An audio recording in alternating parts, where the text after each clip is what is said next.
The other part of your question, do not store your treasures down here, it's not meant for us. It's really just meant for very, very special people, like monks. Imagine someone like the Buddha who talks about how life begins, how it's lived, and how it ends. You can't find this man committing to any relationships. It's not possible for him. He's not made for relationships, any kind of relationship. I'm not just talking about romantic ones, any kind. Because he knows that when he spends too much time with anything, he will lose interest. He will become indifferent. This is a man who knows the past, the present, the future. And this is not a man you want to be with. So do not store your treasures down here. Our basic instinct is one of survival. Food, shelter, and clothing. These are the most profound treasures that we pursue, and we store, and we save, and we protect.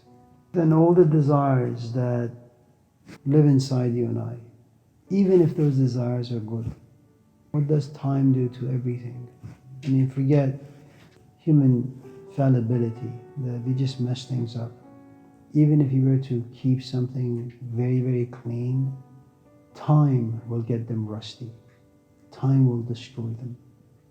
I suppose if you wanted to live that particular saying, do not store your treasures down here, you have to live a profoundly, intensely detached life. You're in life but not of it. Some people, I suppose, can live like that. It's near the end of Hermann Hesse's book Siddhartha, where there is this point where Siddhartha, the kid's name is also Siddhartha, the father Siddhartha, misses his son so much. He badmouthed his father saying, what is your wisdom going to do for me? You're just a ridiculous man. I want to go back into life and have fun with life, which is the right of this kid. And he sits, Vasudev, the boatsman, looks at him and says, don't do it. Your father couldn't give you wisdom. You pursued your heart's desire. Your kid has to do the same. But he just wakes up and he misses his son. And he gets on this boat, he's on the river, he's going to go across this river to look for his son. And all of a sudden the river speaks to him.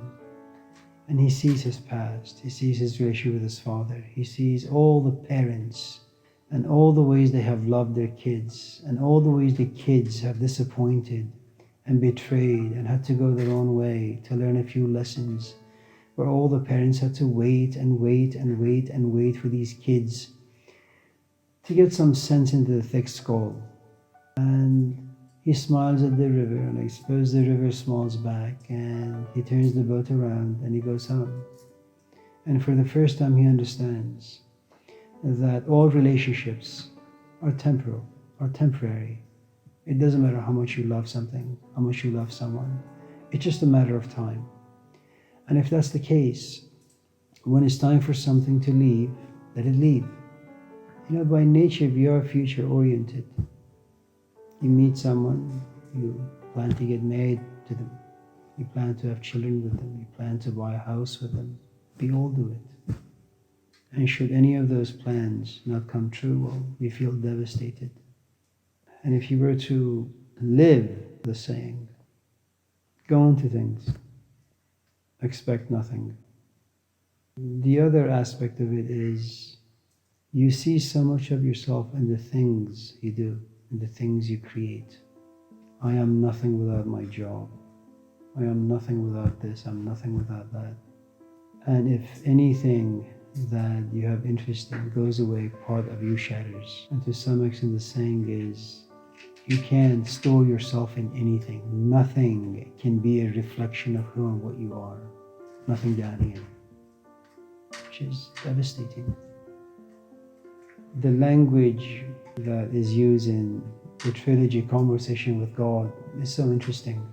Whenever Neil Donald Walsh says, well, my son did A, B, C, D, God says, you who happen to play the role of a father in this life And some people may call it semantics, and it may be, but it's a play with words, and it's such an interesting way to deal with sort of treasures we store down here, that I inject a good amount of hope and fantasy and fear in my kid, and you live your life through your kid. And the saying is, you're an empty vessel, you'll always be an empty vessel. Keep yourself an empty vessel. Attach yourself to nothing. You know, some people are poor and they demonize money because they never had it and they don't have the creativity to make money. So they always say money is bad. Some people are rich and they do a lot of things with their money only to realize it's halal and they walk away from it. Not storing your treasures down here is be like Siddhartha. You know, have good parents, have money, allow your parents to create a fantasy of a kingdom for you, that you will go to school, they will buy you a house, a car, they will find you a companion, they'll do all sorts of things for you. Get married, have children, have a job, have a savings, buy a house, buy a car. And hopefully you'll be lucky enough before you die, you will look yourself in the mirror and all the things you have and you feel nothing about them. And by this time you will have no fear of being homeless. You will have no fear of having no money.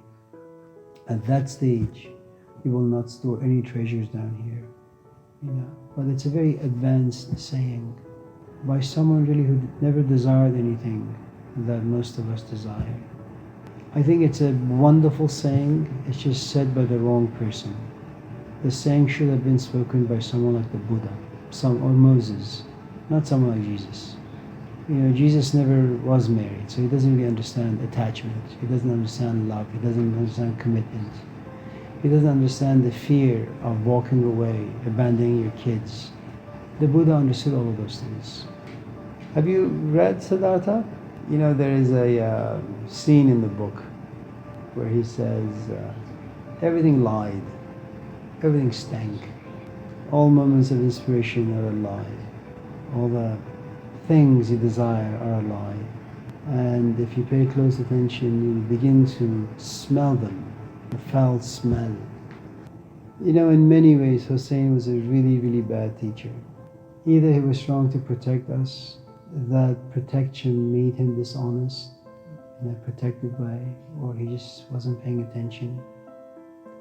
And so he inspired us towards things that we shouldn't have been inspired.